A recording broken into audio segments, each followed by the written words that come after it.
उत्तर प्रदेश में इंडिया गठबंधन की 20 सीटों का फॉर्मूला तय हो चुका है और उन सीटों पर समझौता हो चुका है जिस पर कि समाजवादी पार्टी ही प्रत्याशियों का ऐलान पहले कर चुकी है। ऐसे में बड़ा सवाल है कि आखिर इस समझौते से किसका फायदा होने वाला है। क्या अखिलेश यादव गठबंधन के बाद भी कांग्रेस के साथ खेल खेल रहे हैं?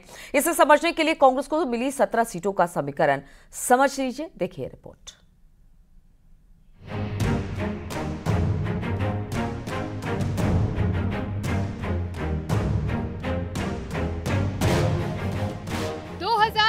में फेल हुए गठबंधन को पास करवाने के लिए एक बार फिर दो लड़कों की जोड़ी 7 साल बाद जीत का तोड़ निकाल रही है। एक बार फिर उसी समीकरण को फिट करने की कोशिश हो रही है जिससे बीजेपी के मिशन 80 को रोका जा सके। लेकिन जंग लगी इस जोड़ी की हवा उस वक्त निकल गई जब गठबंधन का ऐलान पार्टी के अध्यक्ष ने नहीं बल्कि पार्टी के नेता ने किया। उत्तर प्रदेश में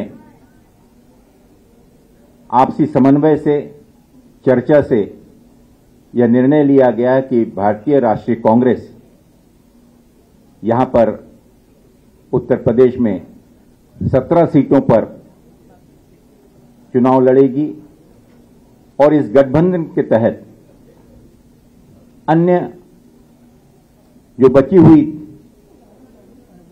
63 सीटें इन पर इंडिया गठबंधन के जो भी उम्मीदवार समाजवादी पार्टी के, अन्य दलों के भी जो कि इसमें समावित होकर इस गठबंधन में शामिल होंगे। ये दो तस्वीर इस बात की गवाही देने के लिए काफी है कि 2017 और 2024 के गठबंधन में क्या फर्क है। कोई विवाद नहीं है, आपके सामने सब चीजें साफ हो जाएंगी बहुत जल्दी। इंचार्ज पांडे जी ने कहा है बीएसपी के लिए कि उनके लिए अभी बात सब पुरानी हो गई। अरे आपने दरवाजा बंद तो नहीं कर दिया? कितनी पुरानी बातें बता रहे हो। मैंने आपसे क्या कहा, कितना अच्छा सवाल पूछा, कितना अच्छा जवाब दिया मैंने, और उसी में से आप सब कुछ निकाल लो। आपकी पार्टी के बदले शेरवानी अंत भला तो सब भला। दरअसल अखिलेश यादव ने गठबंधन को लेकर कहा अंत भला तो सब भला, अंत भला तो सब भला। यानी 32 सीटों पर प्रत्याशियों की घोषणा के बाद अखिलेश को गठबंधन की याद आई, वो भी तब जब प्रियंका गांधी ने अखिलेश यादव के साथ आने की अपील की। दावा है कि प्रियंका गांधी ने अखिलेश से फोन पर बात की। प्रियंका गांधी ने मुरादाबाद की अपनी सीट छोड़ दी, समाजवादी पार्टी ने वाराणसी सीट छोड़ दी, कांग्रेस को मथुरा की सीट मिली। यानी प्रियंका गांधी के एक फोन से यूपी में बिगड़ने वाली बात बन गई, जिस पर डिम्पल यादव ने भी खुशी जाहिर की है। समाजवादी पार्टी शुरू से ही चाह रही थी गठबंधन हो, लेकिन थोड़ी देरी हुई है क्योंकि हमारे यहाँ पे सामने भाजपा खड़ी है।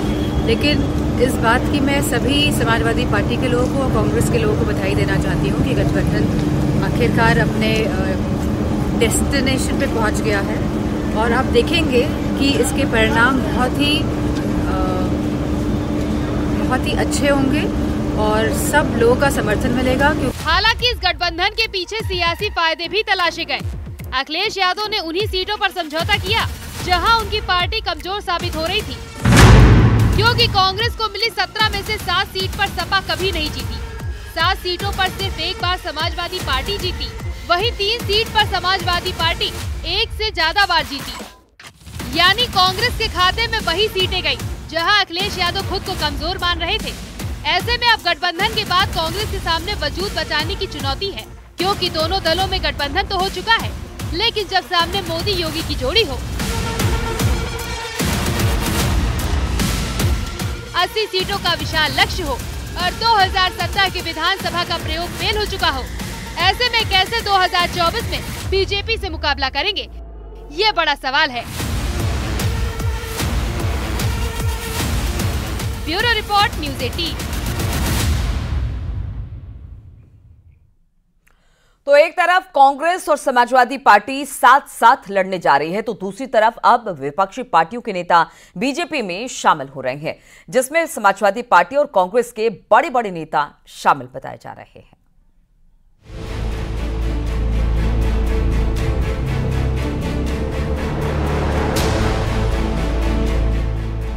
उत्तर प्रदेश में विपक्षी दल समाजवादी पार्टी की चुनौतियां बढ़ गई हैं। पार्टी के बड़े बड़े नेता बीजेपी का दामन थाम रहे हैं और अखिलेश के पीडीए फॉर्मूले को ढकोसला बता रहे हैं। लखनऊ से आई इस तस्वीर पर गौर करें तो कई ऐसे नेता भगवा रंग में रंग चुके हैं जो कभी अखिलेश की साइकिल यात्रा की रफ्तार बढ़ा रहे थे, लेकिन अब यही लोग बीजेपी के विजय रथ पर सवार हो चुके हैं।